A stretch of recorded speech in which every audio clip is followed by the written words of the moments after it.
Hello दोस्तों, नमस्कार। आज हम लोग विद्यालय संगठन के उद्देश्य और उनके सिद्धांत के बारे में समझ बनाने का प्रयास करेंगे। जैसा कि हम सभी जानते हैं कि किसी भी विद्यालय की स्थापना का मुख्य उद्देश्य जो होता है वह है बालक का सर्वांगीण विकास करना। इसलिए विद्यालय संगठन का उद्देश्य भी इस लक्ष्य की प्राप्ति हेतु सक्रिय योगदान प्रदान करना होता है। विद्यालय संगठन का उद्देश्य बालकों को ऐसे अवसर प्रदान करना है जिसमें उनकी समस्त जन्मजात शक्तियों का सामंजस्यपूर्ण विकास संभव हो सके। इतना ही नहीं, इसके अतिरिक्त उनकी मूल प्रवृत्तियों का उपयोग एवं शोधन तथा रुचियों का स्वस्थ प्रकाशन एवं परिष्करण भी करना होता है। बालक के संपूर्ण व्यक्तित्व का संतुलित विकास करने की दृष्टि से विद्यालय संगठन का ध्येय उसके शारीरिक, मानसिक, चारित्रिक एवं सामाजिक गुणों का विकास करते हुए उसे इस योग्य बनाना होता है कि वह भावी जीवन में अपने दायित्वों का निर्वाह सफलतापूर्वक एवं सच्चाई के साथ कर सके। इस प्रकार यह स्पष्ट हो जाता है कि विद्यालय का संगठन बालक की विकासात्मक आवश्यकताओं को ध्यान में रखकर करना चाहिए, परंतु यह तथ्य नहीं भूला जाना चाहिए कि बालक का विकास शून्य में विचरण करने हेतु नहीं किया जा रहा है, वरन उसे समाज का एक कुशल एवं सफल सदस्य बनाना है। समाज अपनी आवश्यकताओं की पूर्ति हेतु विद्यालय की स्थापना करता है। विद्यालय मानव जाति की अनुपम उपलब्धियों को संजोकर रखता है तथा उन्हें भावी संतति को विरासत के रूप में प्रदान करता है। इस प्रकार विद्यालय संगठन का उद्देश्य बालकों को इस प्रकार से शिक्षित करना है कि वे समाज के बनाए गए आदर्शों, मान्यताओं, विश्वासों एवं मूल्यों की रक्षा कर सके।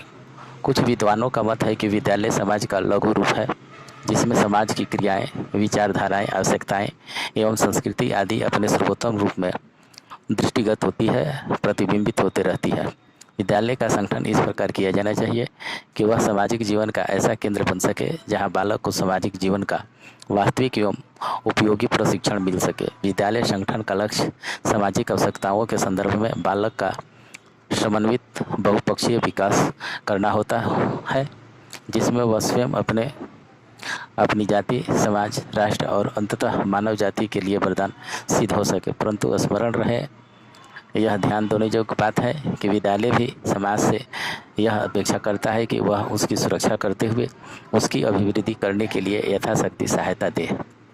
अब हम बात करेंगे विद्यालय संगठन के सिद्धांत के बारे में। शिक्षा के उद्देश्यों की प्राप्ति हेतु संगठन का कुछ अपने सिद्धांत होते हैं। अनेक विद्वानों ने विद्यालय संगठन के विभिन्न सिद्धांतों का प्रतिपादन किया है, जिसमें से मुख्य सिद्धांत इस प्रकार हैं। पहला सिद्धांत है बाल केंद्रित। विद्यालय का मुख्य उद्देश्य बालक का सर्वोन्मुखी विकास करना है। इसी दृष्टि से संगठन बाल केंद्रित होनी चाहिए। यह संगठन ऐसा हो जिसके द्वारा बालकों की विभिन्न योग्यताओं, अभिरुचियों, शक्तियों, संवेगों और मूल प्रवृत्तियों को स्वस्थ दिशा में विकसित किया जा सके। संगठन का विद्यालय में ऐसा वातावरण उत्पन्न किया जाना चाहिए जिसमें बालक शारीरिक, मानसिक, सामाजिक एवं चारित्रिक गुणों को सरलता से प्राप्त कर सके। विद्यालय की विभिन्न क्रियाओं को उनके विकास की प्रकृति एवं गति, उनकी व्यक्तिगत विभिन्नताओं, उनके पूर्व अनुभवों तथा उनके सामाजिक एवं आर्थिक स्तर को दृष्टिगत रखकर व्यवस्थित की जानी चाहिए। ऐसा करके प्रत्येक बालक को अपना सर्वोत्तम विकास करने के लिए उपयुक्त सुविधाएं प्रदान की जा सकती है। दूसरा है समाज केंद्रित। संगठन का बाल केंद्रित होने के साथ साथ समाज केंद्रित भी होना चाहिए, क्योंकि शिक्षा का उद्देश्य बालकों को समाज का एक सक्रिय, उपयोगी एवं कुशल सदस्य बनाना होता है। संगठन में बालकों की विकास संबंधी क्रियाओं के आयोजन के साथ साथ समाज की प्रगति हेतु उचित व्यवस्था का होना भी परम आवश्यक है। संगठन के द्वारा समाज में गत्यात्मक उद्देश्यों को भी अभिव्यक्त किया जाना चाहिए, जिससे समाज भावी प्रगति की ओर अग्रसर हो सके। अतः विद्यालय संगठन बालक की विकासात्मक आवश्यकताओं को ध्यान में रखते हुए भी समाज के आदर्शों, आकांक्षाओं, आवश्यकताओं, मूल्यों और संस्कृति आदि पर आधारित होना चाहिए। अगर अपने देश की बात करें, भारत की बात करें, अगर उदाहरण के तौर पर देखें तो हम कि भारत एक कृषि प्रधान देश है, परंतु वह फिर भी अपने देश की खाद्य संबंधी आवश्यकताओं को पूर्ण करने में असफल रहा है। अनाज के अधिक उत्पादन के लिए कृषि को वैज्ञानिक तथा तकनीकी आधार देना आवश्यक हो गया है।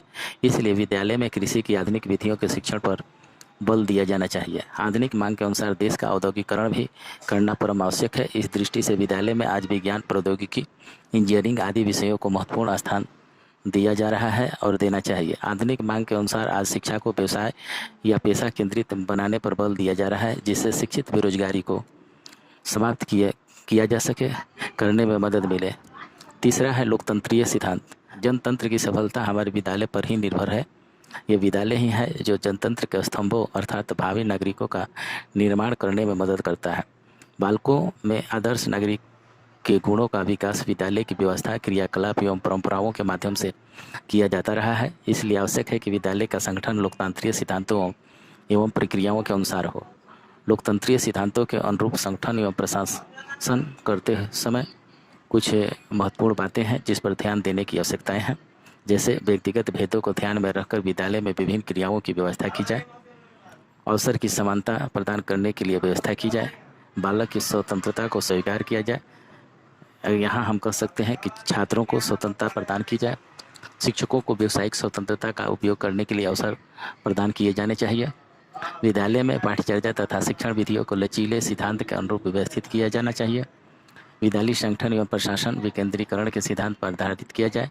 विद्यालय की संपूर्ण व्यवस्था को सहयोग के सिद्धांत पर आधारित किया जाए। चौथा है उपलब्ध साधनों के अधिकतम उपयोग का सिद्धांत। जैसा कि हम देख चुके हैं कि शैक्षिक उद्देश्य की प्राप्ति के लिए विद्यालय संगठन के अंतर्गत उपलब्ध संसाधनों का सर्वोत्तम उपयोग होना चाहिए। इस दृष्टि से संगठन द्वारा विभिन्न मानवीय और भौतिक तत्वों में अधिक से अधिक सामंजस्य स्थापित कैसे किया जाए, जिससे इसका सर्वोत्तम उपयोग करके शक्ति, समय एवं धन का अधिकतम सदुपयोग हो सके। शिक्षकों की नियुक्ति तथा विद्यालय में प्रयुक्त होने वाली समस्त सामग्री, शिक्षण विधियाँ, पाठ्यक्रम सहगामी क्रियाएँ, पाठ्यपुस्तकें व अन्य समाज की आवश्यकताओं और सामर्थ्य को ध्यान में रखकर निर्धारित की जाए, अन्यथा उनका अपव्यय होगा तथा संगठन से पूर्ण लाभ प्राप्त नहीं हो सकेगा। पांचवा है लोच का सिद्धांत। मानव प्रकृति एवं समाज तथा उनकी आवश्यकताएं परिवर्तनशील है। जब विद्यालय का लक्ष्य बालक एवं समाज का उचित दिशाओं में विकास करना है, तो इनकी बदलती हुई आवश्यकताओं के अनुकूल विद्यालय संगठन में समय समय पर परिवर्तन होना भी नितांत आवश्यक है। इस प्रकार हम कह सकते हैं कि विद्यालय संगठन में लोच तथा परिवर्तनशीलता का गुण होना चाहिए। यदि संगठन में दृढ़ता एवं एकरूपता आ गई तो बालक और स्थानीय समाज की मांगों एवं आवश्यकताओं की पूर्ति करने में हम समर्थ हो जाएंगे। तो दोस्तों, आज बस इतना ही। धन्यवाद।